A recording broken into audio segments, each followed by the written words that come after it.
Portrait d'un leader, le plus grand combattant et martyr noir du XXe siècle. Pierre Moulélé. Biographie.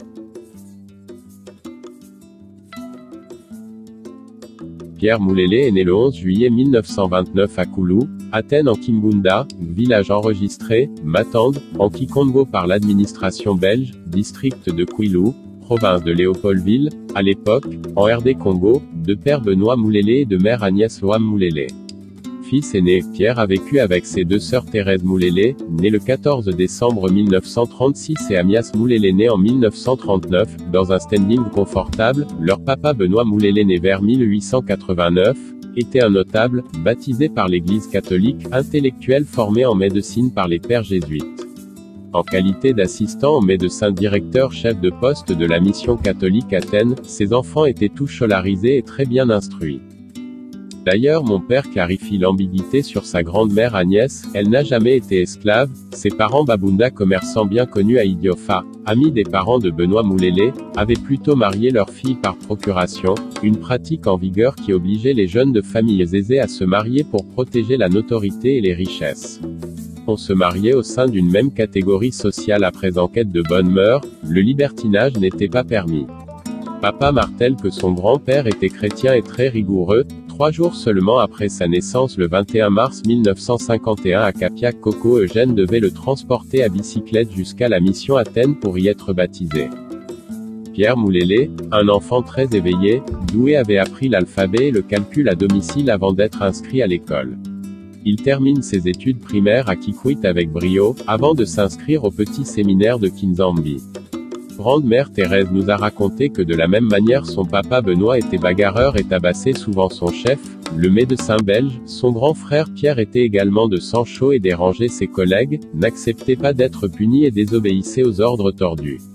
Surtout il se révoltait à maintes reprises contre les enseignants prêtres qui imposaient la religion comme dogme et se comportaient dans la vie courante comme des païens. Ironie de l'histoire à Kinzambi, il avait connu Joseph Désiré Mobutu son copain, mais comme là, sa conduite laissait à désirer, ils furent renvoyés tous les deux. En 1946 Pierre Moulélé entre à l'école moyenne de Leverville puis, en 1950 il est admis à l'école supérieure d'agriculture de Yachek. Là aussi, il se montre insoumis. Les autorités scolaires, en accord avec l'administration coloniale décident de l'incorporer contre son gré dans une institution adaptée à toutes les têtes brûlées du Congo belge, la fameuse force publique, c'est-à-dire l'armée coloniale. Pour la seconde fois il croise de nouveau Joseph Désiré Mobutu. À suivre.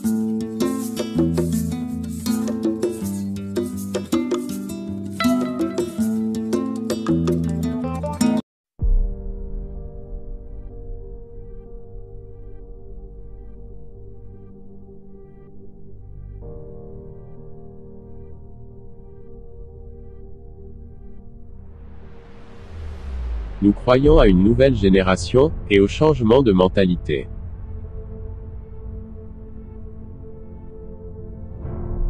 Nous croyons à un monde d'égalité, où l'homme et la femme, noir et blanc, et tout genre des races pourront jouir de l'égalité de droits et du respect mutuel. Nous investissons à la prédication de l'amour au prochain et à la fraternité. Nous croyons également que chaque enfant sur Terre a droit à un foyer sain, rempli d'amour, attention, et une bonne éducation.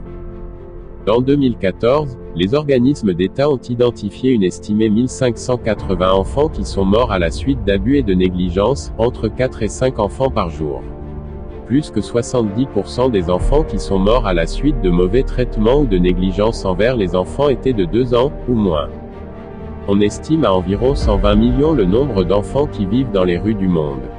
30 millions en Afrique, 30 millions en Asie et 60 millions en Amérique du Sud. Souvent victimes d'abus de toutes sortes, ces enfants ont pourtant des droits.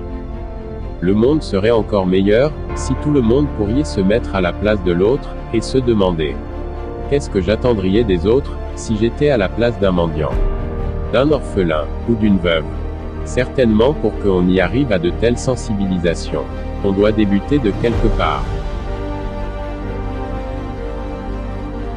Raison pour laquelle, nous invitons à tous ceux qui ont été touchés par cette matière, de s'abonner à notre chaîne, et après cliquer sur « J'aime » et ensuite le partager le vidéo, et le message à vos proches. Nous avons comme but, pour ce mois, atteindre 4000 abonnés, parce que nous sommes convicts et nous croyons que c'est ensemble que l'on peut aller encore plus loin.